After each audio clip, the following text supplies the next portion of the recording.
আরে ভাই, মদ শরীরে ক্ষতি করে, কিন্তু বিয়ার তো শরীরের পক্ষে ভালো। এই কথাটি আপনারা প্রায় সবাই শুনেছেন, যার কারণে বিয়ার সেবন এখনকার মানুষের মধ্যে প্রায় দেখা যায়। কিন্তু এটা কি সত্যি বিয়ার সেবন করা শরীরের পক্ষে ভালো? একজন মানুষের বিয়ার সেবনের পরে শরীরে কি কি পরিবর্তন লক্ষ্য করা যায় এবং নেশা কিভাবে হয়, আজকে এই ভিডিওতে আমি সবকিছুই বলবো। আর যদি আপনিও বিয়ার সেবনের শখ রেখে থাকেন, তাহলে আপনিও লাস্ট পর্যন্ত এই ভিডিওটি দেখতে থাকুন, কারণ আমি আপনাকে বিয়ার সম্বন্ধে সব কিছুই বলতে যাচ্ছি। বন্ধুরা, প্রথমে জানবো বিয়ার শরীরের মধ্যে গেলে কি হয়। যখন আপনি বিয়ার সেবন করে থাকেন, তখন এই বিয়ারটি খাদ্যনালীর মধ্য দিয়ে হয়ে স্টোমাক পর্যন্ত পৌঁছায়। পেটের ভেতরে যাওয়ার পরে বিয়ারে যত পরিমাণ অ্যালকোহল থাকে, সবগুলি স্টোমাকের আগের দেওয়ালে অ্যাবজর্ব হয়ে যায়। এই যে পেটের ভেতরে দেওয়ালগুলি থাকে, সেগুলি ক্ষুদ্র ক্ষুদ্র শিরা দ্বারা গঠিত হয়ে থাকে। এই যে শিরাগুলি পুরো শরীরের মধ্য দিয়ে হয়ে ব্রেন পর্যন্ত পৌঁছে থাকে।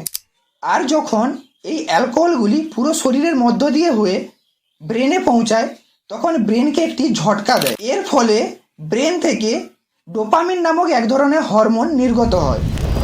আর এই ডোপামিনই হরমোন হলো এক ধরনের খুশিদায়ক হরমোন। এর মানে এই ডোপামিন হরমোন নির্গত হলেই শরীরে খুশি অনুভব হয়। আর এই হরমোনের জন্যই মনে হয় আপনি বিশ্বের যত খুশি মানুষ আছে তাদের মধ্যে আপনিও একজন। আর এই ডোপামিন হরমোনের জন্যই মানুষ বিয়ারের প্রতি অ্যাডিক্ট হয়ে পড়ে, এবং এর ফলে সেই মানুষের আরও বিয়ার সেবনের চাহিদা বেড়ে যায়। তো বন্ধুরা, আপনারা তো এখন বুঝতেই পেরেছেন বিয়ারের প্রতি মানুষরা এত অ্যাডিক্ট হয়ে পড়ে কেন। এখন জানবো বিয়ার থেকে অ্যালকোহলগুলি অ্যাবজর্ব হওয়ার পর বাকি বিয়ারগুলো কোথায় যায়। আসলে বাকি বিয়ারগুলো পেটের মধ্য দিয়ে হয়ে লিভার পর্যন্ত পৌঁছায়, যেখানে এই বিয়ারগুলোর পচনের কাজ চলে।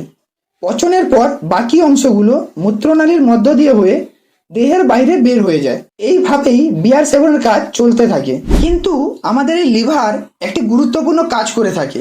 আমরা যেসব খাবার খেয়ে থাকি বা সেবন করে থাকি, এই সব কিছুই এই লিভারের মধ্যেই পাচিত হয়ে থাকে।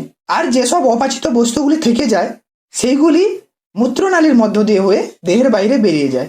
কিন্তু মেন কথা হচ্ছে, এই যে বিয়ারের মধ্যে থাকা অ্যালকোহলগুলি লিভারের মধ্যে গিয়ে অ্যাসিটিক অ্যালডিহাইডে পরিণত হয়ে যায়, যেটি কিন্তু একটি বিষের থেকে কম নয়। কিন্তু হ্যাঁ, যদি এর মাত্রাটি কম হয়ে থাকে, এটিকে পাচিত করে দেহের বাইরে বের করে দেয়। এই কারণে মানুষ যখন অ্যালকোহল সেবন করে থাকে, তখন ঘন ঘন বাথরুমে যায়। এটি যদি কিছুদিন পরে পরে হয়ে থাকে, তাহলে কোনো সমস্যা হয় না। যেই মানুষটি প্রতিদিন বিয়ার সেবন করে থাকে, তার দেহে এই প্রক্রিয়াটি প্রতিনিয়ত হতে থাকে, যার ফলে সেই মানুষের লিভারটি প্রয়োজনের থেকে বেশি কাজ করে থাকে। কেননা একটি বিষাক্ত পদার্থকে দেহের বাইরে বের করা একটা সহজ কাজ নয়। এই কারণে লিভারের পচন ক্ষমতা কমে যায়, কিছু খেতে ইচ্ছা করে না, কিছু খেলেও সেই খাবারটি পাচিত হয় না। এর ফলে সিরোসিস অব লিভার, যকৃৎ প্রদাহ, এইসব সমস্যাগুলি লেগেই থাকে। এখন তো আপনারা বুঝেই গেছেন বিয়ার আমাদের শরীরে কেমন ক্ষতি করে থাকে। তাহলে যে মানুষরা বলে থাকেন বিয়ার সেবন করা শরীরের পক্ষে ভালো, তাহলে ওরা কি ভুল বলে থাকেন? না বন্ধুরা, ওরা কিন্তু ঠিকই বলে থাকেন। বিয়ার সেবন আমাদের শরীরের পক্ষে ভালো, কিন্তু লিমিটে। যদি আপনি লিমিটে বিয়ার সেবন করে থাকেন, তাহলে এই বিয়ার আমাদের শরীরের পক্ষে অনেক দিক থেকেই ভালো কাজ করে থাকে। এখানে আমরা কিন্তু দেশি মদের কথা বলছি না, আমরা বলছি বিয়ারের কথা। যেই বিয়ারটি শুধুমাত্র যব, গম এবং নানা ধরনের ফলের রস থেকে তৈরি করা হয়ে থাকে, যার মধ্যে বিভিন্ন ধরনের মিনারেল, ভিটামিন সব কিছুই পাওয়া যায়, যেগুলি আমাদের শরীরের মধ্যে গেলে ক্ষতির বদলে লাভ হয়ে থাকে। শুধু কিন্তু এই নয়, লিমিটে বিয়ার সেবন করলে যকৃতের রোগের ওপর থেকেও কাবু পাওয়া যায়। এখন আপনাদের মনে একটি প্রশ্ন জাগছে, কত পরিমাণ বিয়ার সেবন করলে আমাদের শরীরের পক্ষে ভালো? যদি আপনি প্রতি সপ্তাহে 1 থেকে 2 গ্লাস বিয়ার সেবন করে থাকেন, তাহলে কোনো সমস্যা দেখা দেবে না। কিন্তু মনে রাখবেন, আপনি যদি রাতের সময় বিয়ার সেবন করে থাকেন, তাহলে এটি আমাদের যকৃৎ দ্বারা পাচিত না হয়ে আমাদের শরীরের ভেতরে ফ্যাটে পরিণত হয়ে যায়, যার ফলে মানুষ মোটা হয়ে যায়। আর আপনি তো জানেন মোটা মানুষের বিভিন্ন রোগ লেগেই থাকে।